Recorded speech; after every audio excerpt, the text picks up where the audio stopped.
I found that last witness interesting, so I'm getting cases for you, and I put it in writing just so everyone's alert. Okay. And I put it from me, but I did discuss with everyone on the representing people here, representing the accused here. Right. The last witness said that column in 1TT,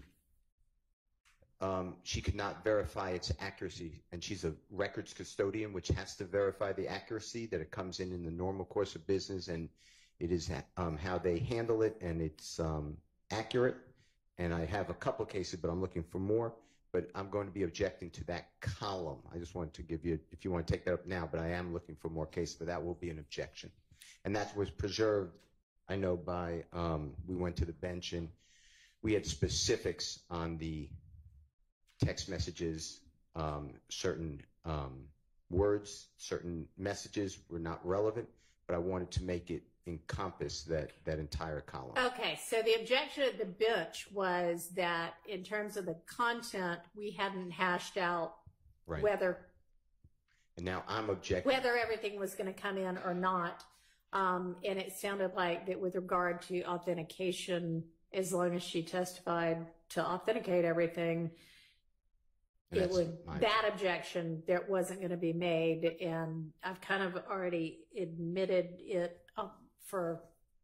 although I think all that's been displayed so far is maybe 1 page worth. Is that right? And you blacked out. This honorable court ordered it blacked out. So there's I'm not trying to go backwards. I'm just saying in the future, we would like to exclude based upon that testimony, the text messages. All right. And do y'all want to respond right now or at all, or? Yes, Your Honor. Okay. We believe that the testimony of the custodian was she cannot verify what actually gets transmitted into the document, but the document as it is what Verizon gets, what Verizon produces, and that none of the people at Verizon manipulate what is in that content column, but it's solely because of transmission. She even gave the explanation. An emoji might not come through because of however the language changes. When I say the language, I mean like the technical language changes, but whatever is in the record is what has been transmitted and produced into the record. And so is what Verizon has. Is what Verizon has, and Verizon produces what it has. Yeah. So, I mean, I think to that extent, it is authenticated as the records Verizon has. And with the sort of caveat that what is shown in the content column may not be precisely what it was my understanding she was saying it might not be precisely what the ultimate recipient gets because it doesn't pick up, it may not pick up something like a symbol or an emoji. Yes, Your Honor. Yes, Your Honor. So I don't think that column is not properly authenticated. I think it is. It's just that you all will be able to make whatever argument you make about whether they should believe anything about what is said for the content of that. It is what Verizon gets from the switch, whatever the switch is. She would, and obviously Miss Winfrey would be the best person, but the way I have it is Miss Hylton asked Miss Daniels, the witness, and the content column talking about what we're talking about, does it have the content as it is texted on the phone or on the device? And Miss Daniels said, no. That's information that we would not be able to confirm or deny. There could be things that are not transferred through the network, or there could be symbols that don't transfer over. So I can't say one way or another if it's directly like what it was texted. That right. And then following up, we got further detail that it sounded like it was things like symbols and emojis, but that what is shown on there is what Verizon, that comes from the switch/network, essentially. So. Okay, I'm just, I just want my record, I guess, to be accurate. But I asked on cross-examination. I said, can you do me a favor? What happens if I were to send you a text message and I asked, how are you? On the records, it may not come out like that. Is that what you're telling the jury? And her answer is, that is a possibility. Yes. That has nothing to do with an emoji. That's the words. No, I heard that too. She said there could be a lot of factors, but I wouldn't have the factors to provide to you. I'm not able to provide that. I don't have that information to tell you, is what she said. Okay. So I would like you not to admit that column. Okay, well, it's somewhat problematic that you're only making the authentication objection now after the witness is gone. I'm not trying to, I thought we made it. You made a relevance, well, not you, but you, the defense team, made not even a relevance objection, but made an objection to essentially the kind of thing we had.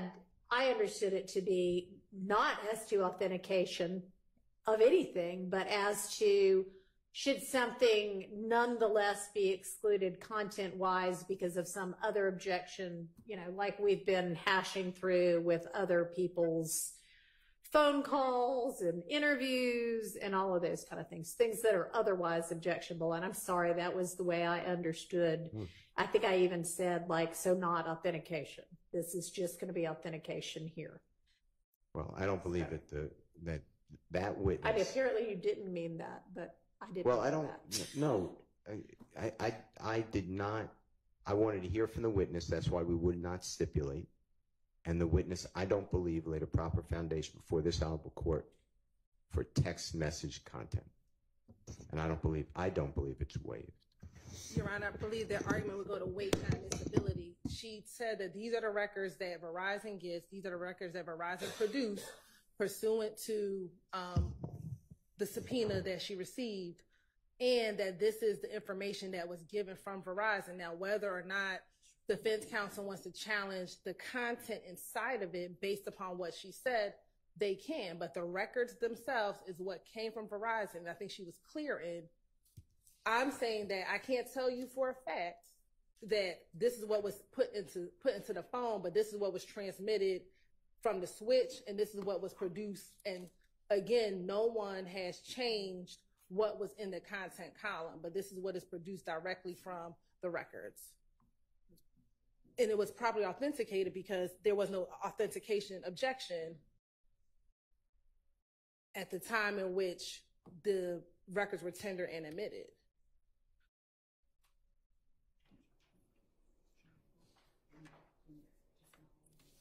And these records have been provided to defense counsel, I believe, since 2022. So that column is there. So even when she began talking about it again, doesn't change the fact that the records themselves are authenticated. I mean, I really do think that if there was going to be an authentication objection to that column, even, that you could easily have alerted the court to the fact. And I know you were examining her about, well, is the content going to be exactly this, or, is this something that if displayed to the jury and it says, how are you? It may or may not have actually said, how are you? But with regard to it being the record of Verizon, you should have said, I've got an authentication objection to this based on what she said. I don't know. I'll look at a waiver issue, but okay. I don't believe, they put up the witness, it's their burden, and the witness did not come through on that column, in my opinion, and we voiced an objection. That's the part I guess I'm having a problem with, is the we voiced an objection part, because you did not say that you had an authentication objection when we were up here at the bench. Okay, so whatever was said at the bench is said at the bench, and then we blacked out, we mean the court blacked out, and now I don't believe that there's any reason to say that it's waived, because it was blacked out, not discussed, and the witness did not lay the foundation, in my opinion. And they may not be able to. I'm just saying, the time to make the objection is when we still have the witness available. Well, then, I mean, the witness was examined. She said on direct, then on cross, and then on redirect. And I don't believe that portion, when a records custodian comes in and they say, I cannot verify the record, this is what I have, but I don't verify it, then they have failed. Well, she's verifying that this is the official record of Verizon. But I can't She's just verify saying, the content. I guess we can't verify that the content is exactly that the content but I mean, this is what she could have clarified if we had known that this was an objection. Yeah, I believe she did. I think she did clarify, because when the question came on cross, what she said is, this is the content that is given from the record from the switch. So this is. We know what that means. She said network at some point, but I mean, I don't know. Your Honor, I can, if we need additional clarification, I can see if she's available to return. But again, she confirmed that the records that are entered are the records that are produced. That is what has to be authenticated. The content inside of it, she explained, as a Verizon wireless custodian, I cannot say this is what was texted in the phone. However, this is the documentation pursuant to what has been transmitted that comes in. She gave further explanation to explain, I'm talking about emojis might be missing, but I also asked her, does anyone at Verizon change what is in the content itself? And she said no, right? Because that is the record as produced.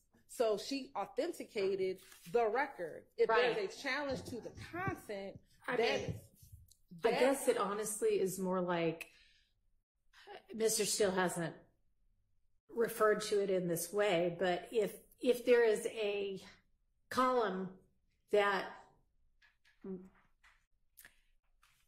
and if it is all that could possibly be missing is an emoji or a symbol, that's one thing. But that's, I mean, part of her testimony suggests that. Part of her testimony suggests it may be more from the, if I text you, how are you today, and you can't say whether the record's going to reflect that or not, then maybe it's something more than the emoji, and this is something that could have been cleared up, potentially, if we still had the witness. But if it is,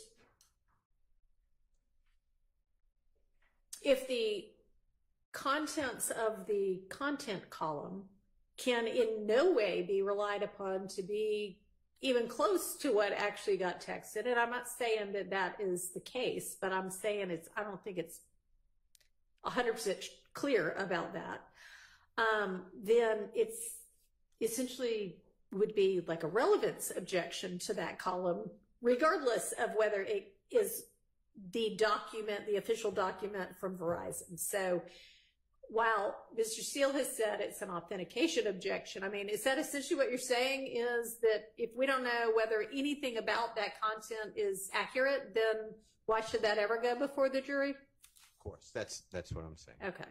But I think that could be an argument, and when the contents come in, there will be corroborating evidence around the relevant content. I think that's something that can be addressed on a